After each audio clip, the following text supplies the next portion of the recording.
मतलब गुडविल है, yes of course goodwill है, बट AS26 कहता है कि आप इसे बैलेंस शीट में शो नहीं करेंगे, शो नहीं करेंगे।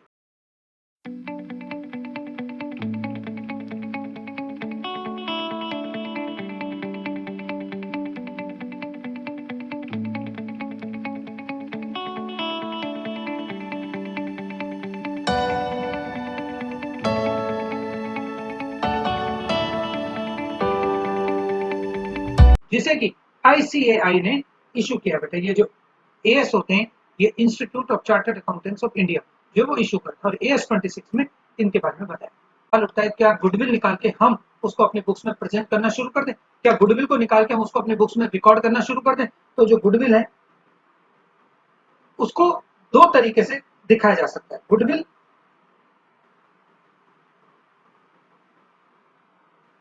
दो तरीके से हम लोग यहाँ पर क्लासिफाई कर सकते हैं। गुडविल का जो क्लासिफिकेशन अगर हम कहें तो ये क्या है, this is classification of goodwill, this is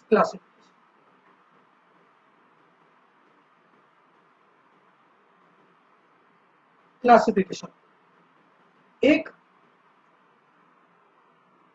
self generated goodwill,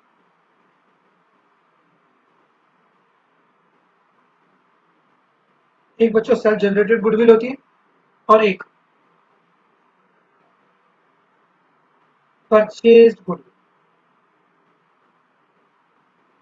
एक परचेज गुडविल, एक होती है सेल्फ जनरेटेड गुडविल और एक होती है परचेज। तो दो तरीके से बेटा हम लोग गुडविल को प्रेजेंट कर सकते हैं।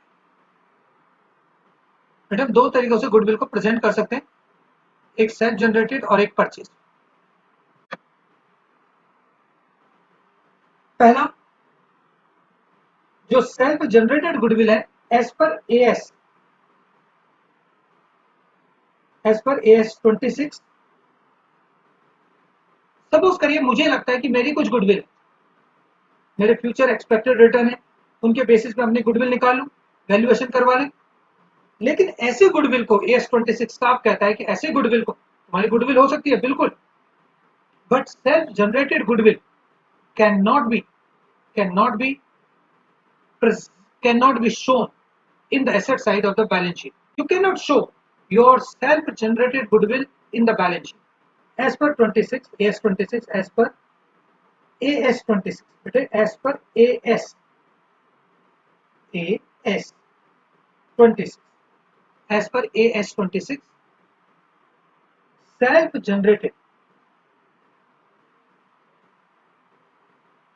self-generated goodwill cannot be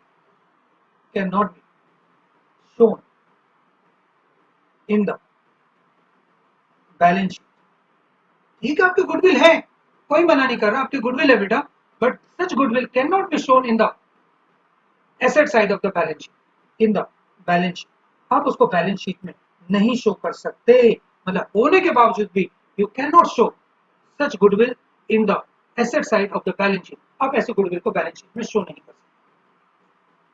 बोले बेटा आप ऐसे गुडविल को नहीं, सर आप ऐसे गुडविल को, मतलब गुडविल है, यस ऑफ कोर्स गुडविल है, बट AS26 कहता है कि आप इसे बैलेंस शीट में शो नहीं करेंगे, शो नहीं करेंगे। इस बात को आप ध्यान रखिएगा।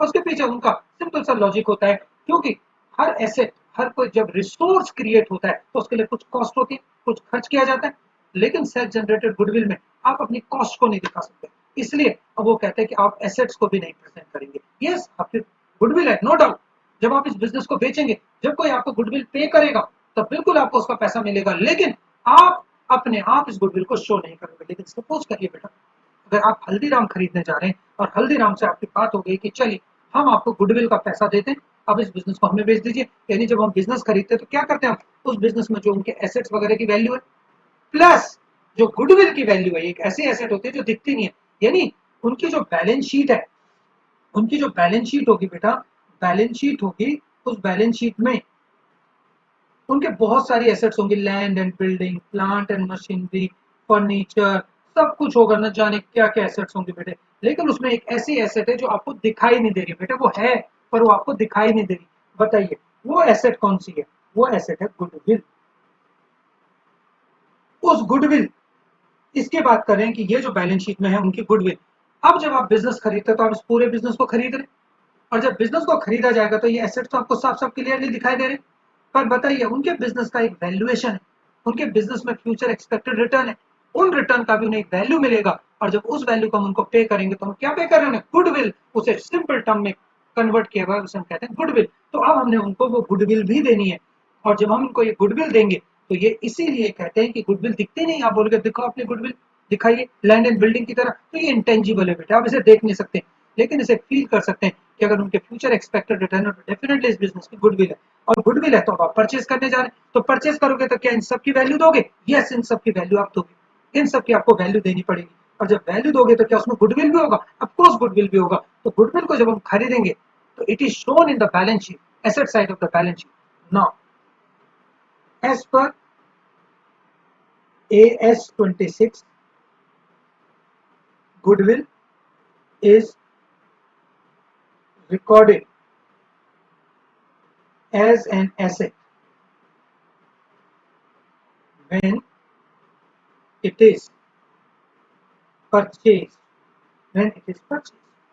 जब इसे परचेज किया जाता है मेरे बच्चे, तो तब हम इसे as a asset, as an asset record करते हैं। अब हम इसको बैलेंस शीट में, अभी हमारी बैलेंस शीट, अब हमारी बैलेंस शीट में गुडविल पक्का पक्का यहां दिखाई देने लगेगा, गुडविल दिखाई देने लगेगा सर, और एसेट्स के साथ, और एसेट्स के साथ। लेकिन क्या यहाँ पर इस बैलेंस शीट को बनाए, अगर इस केस में बनाए बैलेंस शीट, तो क्या यहाँ पर गुडविल आएगा? क्या यहाँ गुडविल दिखाई देगा? तो AS 26 कहता है नो, AS 26 कहता है नो, बिल्कुल गुडविल यहाँ नहीं आएगा। लेकिन क्या यहाँ गुडविल आएगा? तो AS 26 कहता है यस, AS 26 कहता है आएगा। तो ये दो खास खास बातें आपके पास है।